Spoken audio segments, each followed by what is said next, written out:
Well, Michael Oren, he's the former Israeli ambassador to the United States. He joins us now from Tel Aviv. Let's talk about this war. Is the president saying it's going to end soon? Is that the sort of prevailing view? It seems to me that there's a higher risk if we end it too early. Well, good to be with you, Gordon, as always, in the 700 Club. Well, it's confusing. I do a lot of Israeli media, and everyone's asking the same question you are here. The president, on one hand, says that the fighting's going to end soon, and on the other hand, he says it's not going to end soon. So which is it? I think Israel's major concern is that the operation continues until the goals are achieved, and the goals were three. One was that Iran would not be able to rebuild its nuclear program. Two, that Iran would not be able to manufacture tens of thousands of these missiles, which you just heard from Paul Petit. These missiles take down not just an apartment house, they take down a neighborhood. And now you have these cluster munitions that take down several neighborhoods. And thirdly, that Iran stops supporting terror throughout the region, throughout the world. And these terrorist organizations are determined to destroy us. So these are very serious goals. We cannot replace the government of Iran. Only the people of Iran can do that. And I think the United States and Israel both understand that. And they understand it's no small thing for the people of Iran to go out to the street because the regime will kill thousands of them, as they did last January. So we have these three goals. And I think that certainly the president, I'm not going to speak for the president, he would be willing to end the war if there was an Iranian leadership that says, OK, we're willing to give up the nuclear and the ballistic and the terror. But the new leader of Iran, Mujtaba Khamenei, the son of the late Ali Khamenei, the supreme leader, seems to have no intention whatsoever of giving up anything. Well, isn't the very government itself the weapon? I know it's important to focus on the nuclear capability, ballistic missile capability. But this has been a war that's literally gone on for 47 years, inspired by their ideology. They've used proxies, the Houthis, Hamas, Hezbollah. They've done direct attacks, and they've done it repeatedly. And it seems like every time there's an attempt to sort of quell it, we're dealing with the symptoms and not with the real problem and the real disease, which is how they think. They think destroying Israel is the thing they're supposed to do. They think destroying America is the thing they're supposed to do. So as long as they're in power, they're going to use everything they can to achieve those ends. So isn't it a military objective to have regime change? It would certainly be good if we can actually do that without putting boots on the ground. And the United States doesn't want to put boots on the ground. I don't think Israel does either. I think to put a finer point on your point, Gordon, is that not only is the destruction of the United States and Israel in their DNA, you can't change it, it's who they are, but also Hamas, Hezbollah, Iran, they all have the same basic definition of what constitutes victory. They don't care how many of their people are killed. They don't care how many ships the U.S. Navy sinks or how many nuclear facilities are blown up. Their one goal is to survive. And if they can come out of this war and give the V sign, then they consider they've won. And how do you defeat an enemy like that? I think the model here is not Iraq and Afghanistan. And I certainly understand America's fear of these endless wars, what they call the forever wars. But the real model is like the Cold War, which took decades and resulted in a great victory for the United States because the United States kept up the pressure. And so maybe you don't have to keep bombing Iran every day. Certainly once we get rid of these rocket launchers, and we are knocking them out every day, you keep up the pressure through a very intense naval blockade. They don't get to export a single drop of oil. And you'll see how fast this regime may, wither on the vine, and then maybe an opposition revolt can occur or a coup within the actual regime itself. So you're hoping that when they can't afford to pay the Republican Guard, when they can't have those paychecks going out to the police, to the clerics, to the Republican Guard, that's when we'll see a change? Yeah, but first they will not have any money to give to Hezbollah and Hamas. Because they, even during this last year, they transferred millions and millions of dollars to these terrorist organizations. At the time when a currency was worth nothing and they had no electricity and no water, that's how deeply embedded this in their DNA, in their existence, is this support for terror and the destruction of Israel and the United States. So we have to be able to deprive them of the means, the ability not just to pay their soldiers, but to pay terrorists around the world. Well, I'm afraid for the Iranian people. If this regime does not change, they've already said, just in the past few days, that if you leave your house, they're going to treat you like an Israeli soldier, that they will shoot you on sight. So if this war ends prematurely, how bad will this crackdown be?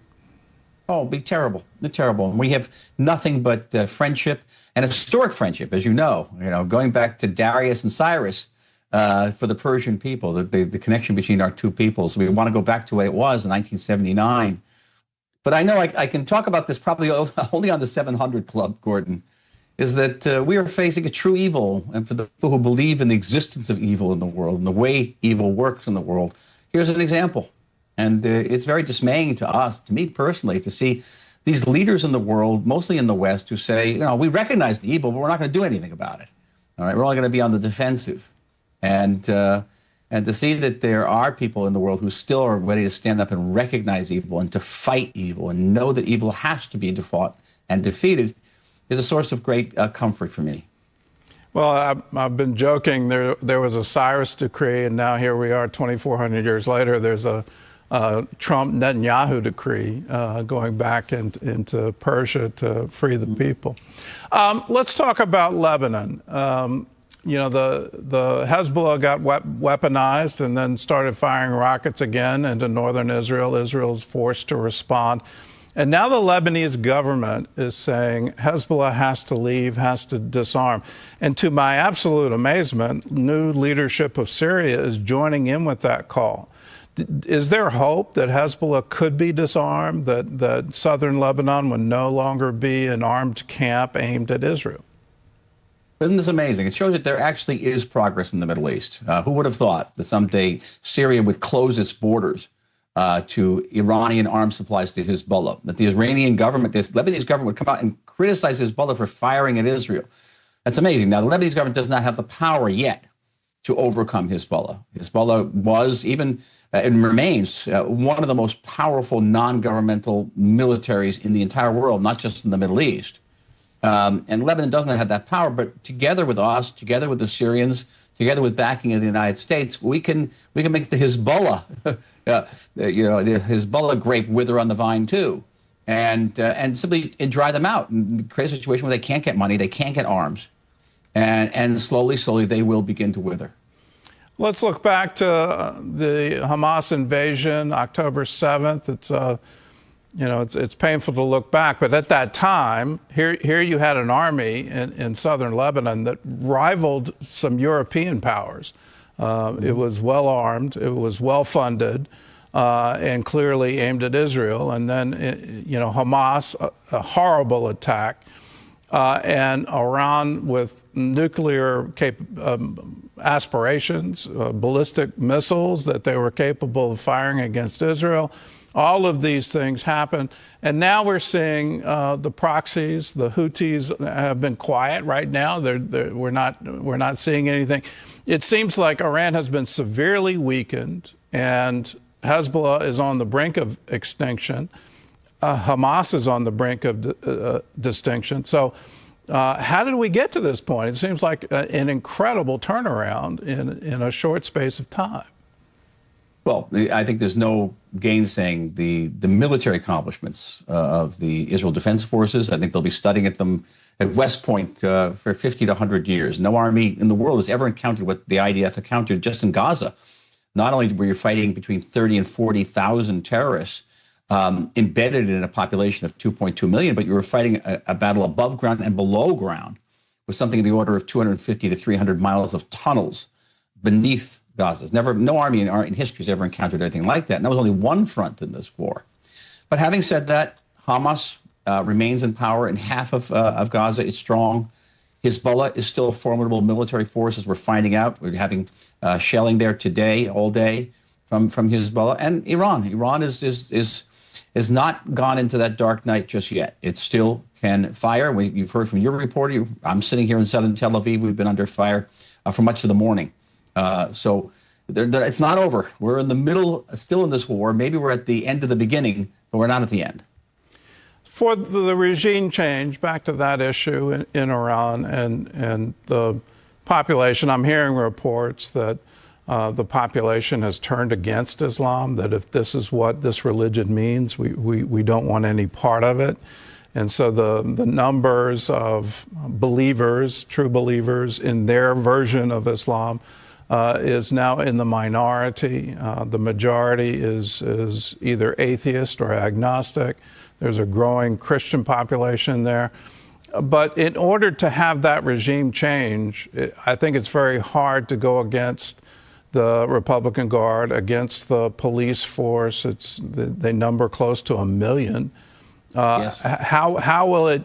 What will be the tactic in order to get that? Does the Republican Guard have to change their thinking? Does the police have to say, well, we're here to serve and protect, we're not here to kill our own citizens?